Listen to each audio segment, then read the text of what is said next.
All right, guys, welcome back to Urge. We're moving on into a little special feature here with the Mythic Monsters from the Odysseys of Theros book that just came out recently.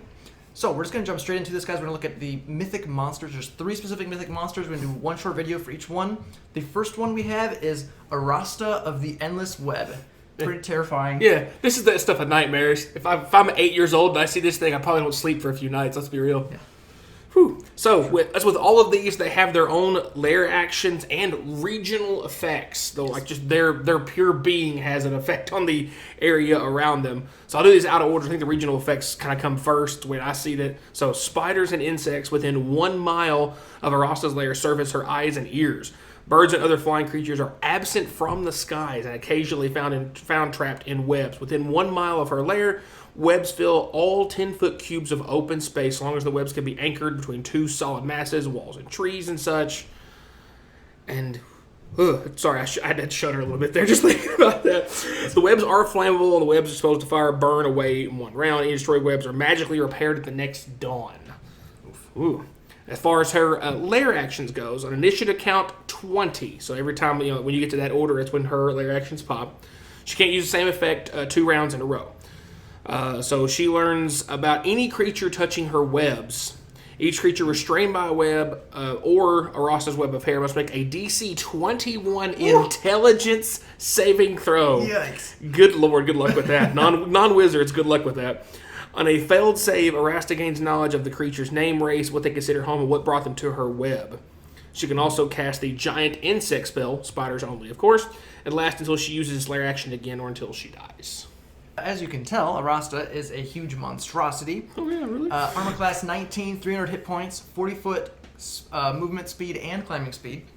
Pretty solid stats across the board, as you'll see up on the screen. She has some clear damage resistances, immunities, obviously immune to acid and poison, makes sense.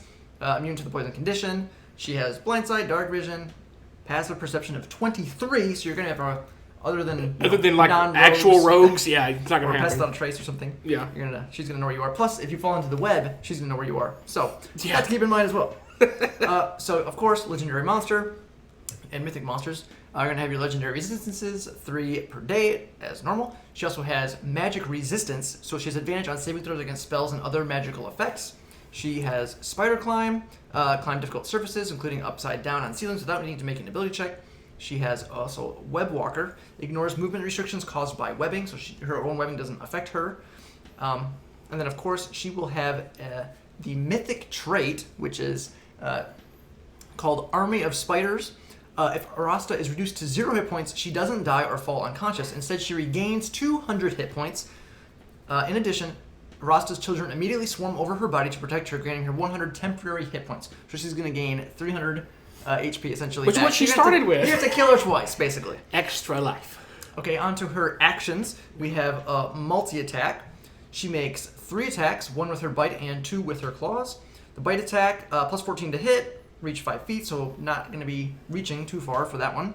Average of 20 damage per turn, piercing, with a Constitution 21 saving throw, taking 32 average poison damage on a fail, or half as much on a success. If the damage reduces the target to 0 hit points, the target is stable but poisoned for 1 hour, even after regaining hit points, and is paralyzed while poisoned in this way. Pretty brutal. If you get KO'd, you're going to be in a rough spot unless you have some kind of way to deal with that. Yeah, a lesser restoration would be the best way I could think of to get rid of that. That's probably going to be the cheapest way to deal with it. Right. Claw attack, plus 14 as well, 5 foot, with a 17 average slashing damage. And then she has an area of effect ability called the Web of Hair, which recharges through a 4 to 6. So actually pretty high chance of recharging that. 50% chance every turn. She unleashes her hair in a form of webbing that fills a 30-foot cube next to her. The web is difficult terrain. Its area is slightly obscured and it lasts for 1 minute. Any creature that moves into the web or starts its turn there must make a DC 21 dexterity saving throw. Creature is restrained while in the web. Creature can use an action to make a DC 21 strength check. On a success, it can free itself, or a creature within 5 feet of it that is restrained. This webbing is immune to all damage except magical fire. A 5-foot cube of the web is destroyed if it takes at least 20 fire damage from a spell or magical effect in a single turn. So it's going to be very difficult to deal with. because it has to be magical fire. It can't be just normal fire. Right. And also, it is only a 5-foot cube. Yeah. That is destroyed. Yeah. It is a 30-foot cube next to her that is created. Yeah. So, fun stuff. Right. Yeah. As with any legendary monster, they also have legendary actions. She can take 3 per round. She can choose to make a claw attack for 1. She can use Swarm that costs 2 of her actions, causing 2 swarms of spiders to appear in unoccupied space at 5 feet of her. Yay, more things to deal with. Or then she can use all 3 of her legendary actions for Toxic Web, which each creature restrained by her web takes 4d8 poison damage for an average of 18. So nothing too crazy, no crazy legendary actions there. Just kind of stacking on some of the stuff she already has. Right. Summoning more spiders and doing free poison damage if she has people restrained. Yeah. But then we get to the fun stuff. We mentioned this is not a legendary monster. This is a mythic monster. As Jameson talked about with the Mythic Trait pops, after she's reduced to 0, she comes back to 200 health with an additional 100 points of temporary hit points. And while that temporary hit point shield, will say, persists, she gets mythic actions. So she can, instead of making, which basically are upgraded versions of her her legendary actions, essentially. So her swipe, she can make 2 attacks with her claws instead of just 1 with a mythic action. Her web, with 2 uses, she can recharge her Web of Hair ability and use it immediately. Yes. So instead of relying on a 50% recharge rate, it's 100%, and she gets to pop it.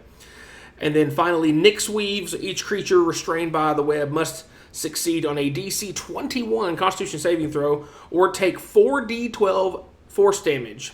And any spell of 6th level or lower on it ends. So if somebody is hasted, no. Magic weapon, no. Any other buff that's a lower level, it's gone. It's out. 6th level is pretty steep. Yeah, that's painful. If you're a concentration spell or something, that's So, I mean, looking at this overall, I don't think her raw damage output isn't just absolutely crazy for a CR 21 monster, but the fact that she's going to be able to restrain people left and right, it's going to be a pain. If you've got a lot of melee-based martial, fighters in your group, like paladins, barbarians, fighters, rogues in your group, they're going to have a hard time dealing with this thing.